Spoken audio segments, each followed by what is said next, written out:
Assalamualaikum warahmatullahi wabarakatuh. Jumpa lagi di channel Bimbingan Belajar Cerdas, solusi cerdas meraih prestasi.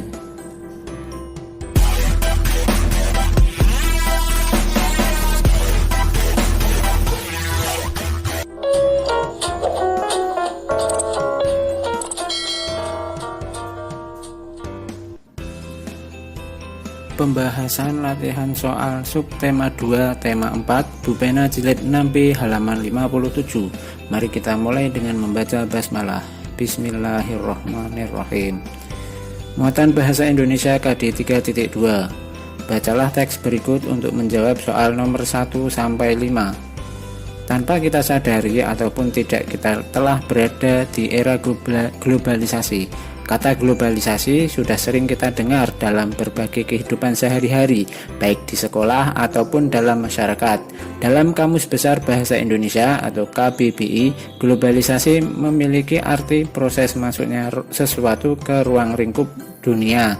Jadi, secara umum, globalisasi dapat diartikan sebagai suatu proses yang mendunia ataupun menyeluruh. Setiap orang tidak mengenal ataupun terikat oleh batasan-batasan seperti batasan wilayah dan lainnya, sehingga dapat berhubungan serta bertukar informasi dimanapun dan kapanpun melalui berbagai media komunikasi dan informasi. Semakin berkembangnya globalisasi membuat kita sadar bahwa saat ini globalisasi sudah menyentuh kehidupan sehari-hari kita. Contoh globalisasi dalam kehidupan sehari-hari adalah persebaran informasi yang sangat viral. Cepatnya persebaran informasi sebagai perwujudan dari globalisasi tentu saja tidak lepas dari peranan teknologi. Saat ini banyak sekali hal kecil yang bisa merajalela atau viral di dunia maya. Kejadian-kejadian penting pun bisa disaksikan oleh banyak orang dalam waktu yang bersamaan. Orang biasa bisa terkenal dalam waktu singkat. Peristiwa di satu daerah bisa jadi omongan di seluruh penjuru negeri dalam sekejap. Semua itu merupakan contoh globalisasi dalam kehidupan sehari-hari.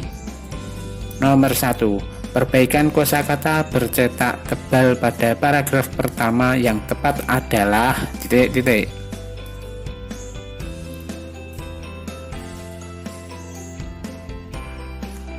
Ya, jawabannya pada paragraf pertama ada kata dimanapun dan kapanpun yang bercetak tebal. Perbaikannya untuk dimanapun ada spasinya ya, di spasi mana spasi pun. Kemudian kapanpun penulisannya kapan spasi pun, ada spasinya. Nomor 2. Penulisan kata tidak baku yang terdapat pada paragraf kedua adalah titik-titik.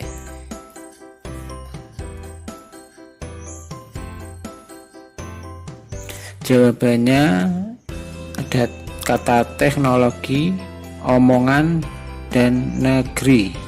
Kata bakunya teknologi adalah teknologi, omongan, pembicaraan, negeri, negeri. Nomor 3. Makna kata viral pada paragraf kedua berdasarkan teks tersebut adalah titik-titik. Jawabannya menyebar luas dengan cepat ya.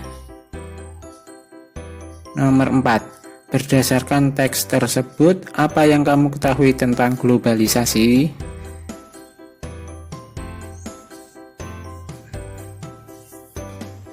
Jawabannya globalisasi adalah proses masuknya sesuatu ke ruang lingkup dunia.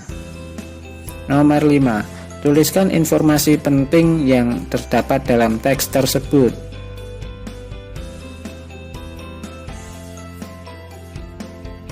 Jawabannya, kita telah berada di era globalisasi. Globalisasi berarti proses masuknya sesuatu ke ruang lingkup dunia. Contoh globalisasi adalah persebaran informasi yang sangat viral. Muatan IPS KD 3.3. Nomor 1. Berikut kerjasama negara-negara di kawasan Asia Tenggara dalam bidang politik adalah A. ASEAN Political Security Community, B. ASEAN Economic Integration Brief, C. ASEAN Investment Area Council, di ASEAN Socio-Cultural Community.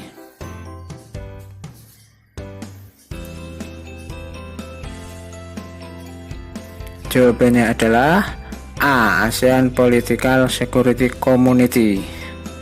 Untuk yang B itu bidang ekonomi, C ekonomi, D sosial budaya.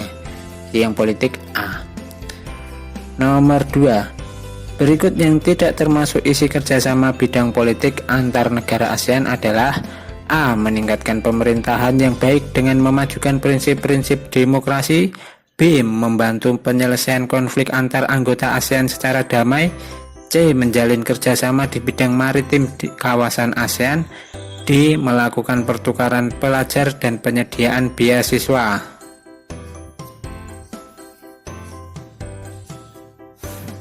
Jawabannya adalah D. Melakukan pertukaran pelajar dan penyediaan beasiswa. Untuk A. Bidang politik. Untuk B. Bidang politik. Untuk C. Bidang politik. D. Bidang iptek. Jadi pertanyaannya yang tidak termasuk bidang politik. Nomor 3. Dalam menyelesaikan permasalahan antar anggota ASEAN, Indonesia menggunakan cara diplomasi dalam menyelesaikan konflik. Tujuannya untuk titik-titik.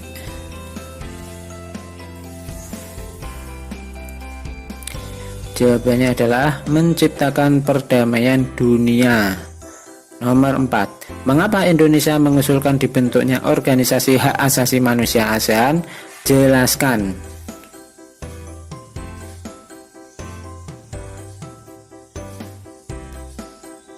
Jawabannya, karena beberapa negara ASEAN seperti Myanmar, Filipina, dan Kamboja pernah mengalami konflik antara pemerintah dengan penduduk atau antar kelompok masyarakat.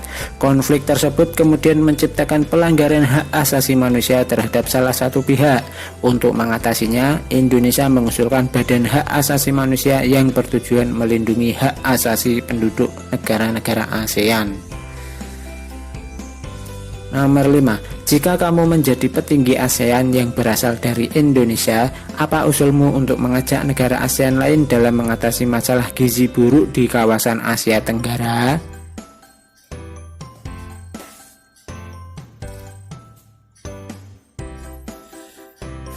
Jawabannya, mengusulkan pembentukan organisasi penanganan gizi buruk ASEAN yang bertujuan mengatasi masalah gizi buruk di kawasan Asia Tenggara. Dengan begitu, semua negara anggota ASEAN bisa bekerja sama dan ikut berperan aktif dalam mengatasi gizi buruk di kawasan Asia Tenggara. Muatan IPA KD 3.6.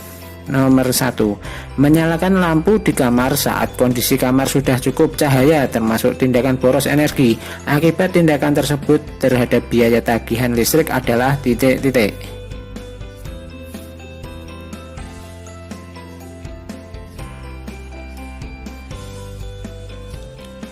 Jawabannya, biaya tagihan listrik menjadi lebih mahal.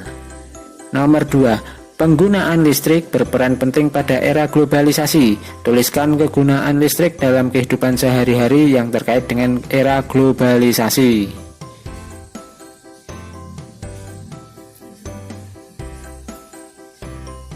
Jawabannya, untuk penerangan, untuk menyalakan peralatan elektronik, membantu mempermudah pekerjaan manusia, baik kegiatan rumah tangga, perkantoran, industri, atau aktivitas pribadi. Sebagai sumber energi yang bisa digunakan untuk kepentingan komunikasi, transportasi, dan hiburan. Nomor 3. Tuliskan usaha penghematan energi listrik di sekolahmu.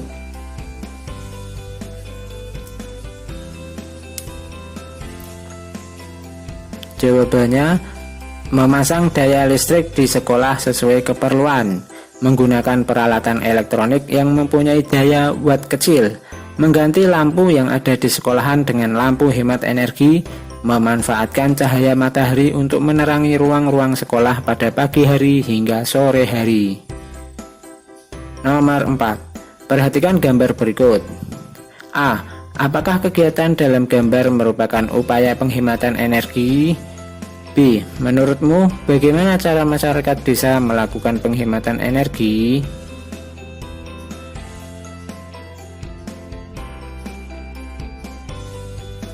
Jawabannya, untuk A.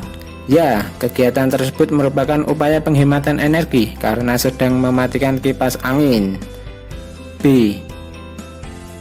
Cara masyarakat desa melakukan penghematan listrik dengan mematikan televisi jika tidak digunakan, mematikan kipas angin jika tidak digunakan, mematikan lampu saat pencahayaan sudah terang, mengurangi pemakaian peralatan elektronik. Nomor 5. Perhatikan kedua jenis lampu berikut, setelah itu kerjakan soal-soalnya. Ada lampu pijar dan lampu neon. A. Manakah lampu yang paling boros energi? B. Apa jenis lampu yang tepat agar kamu dapat menghemat penggunaan energi listrik? Jelaskan alasanmu.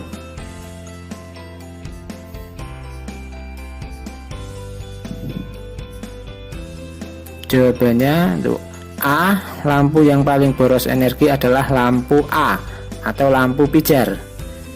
B. Jenis lampu yang dapat menghemat energi adalah lampu LED ya. Lampu LED merupakan lampu yang tepat agar kita dapat menghemat penggunaan energi listrik karena lampu LED memiliki tingkat efisiensi listrik paling tinggi. Muatan PPKN KD 3.3. Nomor 1. Berikut yang termasuk tindakan bangga menggunakan barang buatan dalam negeri adalah A. Merasa malu menggunakan sepatu yang dibeli di pasar. B. Mengenalkan mainan dari luar negeri kepada teman-teman di sekolah. C. Membeli oleh-oleh khas suatu wilayah saat datang berkunjung. D. Menggunakan pakaian batik jika diminta saja.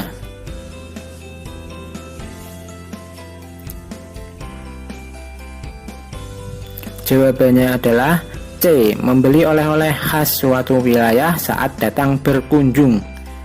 Nomor 2. Perhatikan gambar berikut. Keberhasilan usaha ekonomi tersebut dapat meningkatkan kesejahteraan ...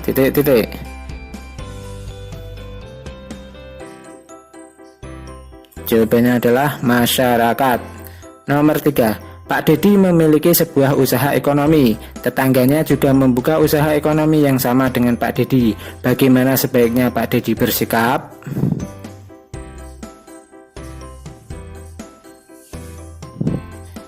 Jawabannya adalah Pak Dedi tetap membuka usahanya, bersikap rukun dan saling menghargai dengan tetangganya.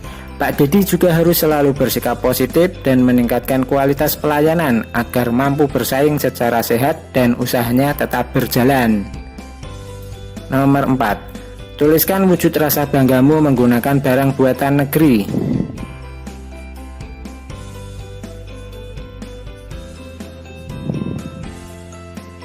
Jawabannya, membeli barang buatan dalam negeri, memakai barang buatan dalam negeri tanpa diminta, dan mengenalkan barang buatan dalam muatan SBDP KD 3.1. Nomor 1. Tujuan tulisan di dalam poster dibuat lebih mencolok agar ... A. Tidak mudah ditiru. B. Mudah dibaca pembaca. C. Perbedaan dari poster yang lain. D. Terlihat dari jauh.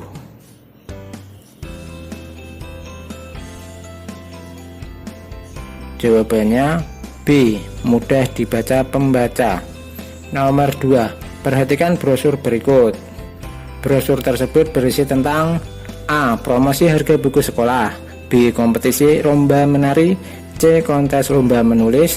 D. Informasi kursus belajar.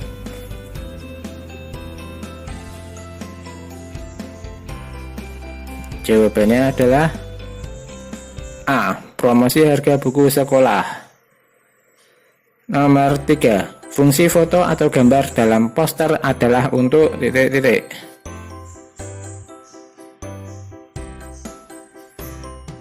Jawabannya adalah menambah daya tarik poster atau menarik perhatian pembaca. Nomor 4. Brosur biasanya dapat ditemukan di ...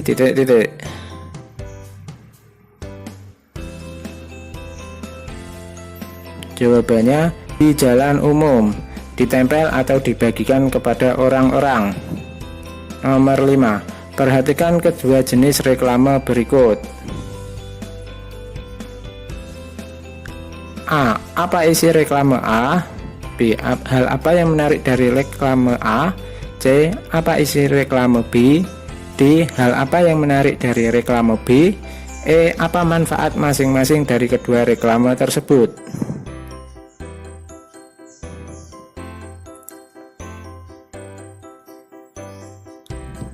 Untuk A, isi reklame A adalah kompetisi lomba storytelling. Yang B, hal apa yang menarik dari reklame A? Informasi hadiah untuk para pemenang. Yang C, apa isi reklame B? Promosi buku. Yang D, hal apa yang menarik dari reklame B? Informasi diskon dan hadiah bagi 100 pembeli pertama. E, apa manfaat masing-masing dari kedua reklame tersebut? Pembaca mengetahui informasi yang disampaikan reklame.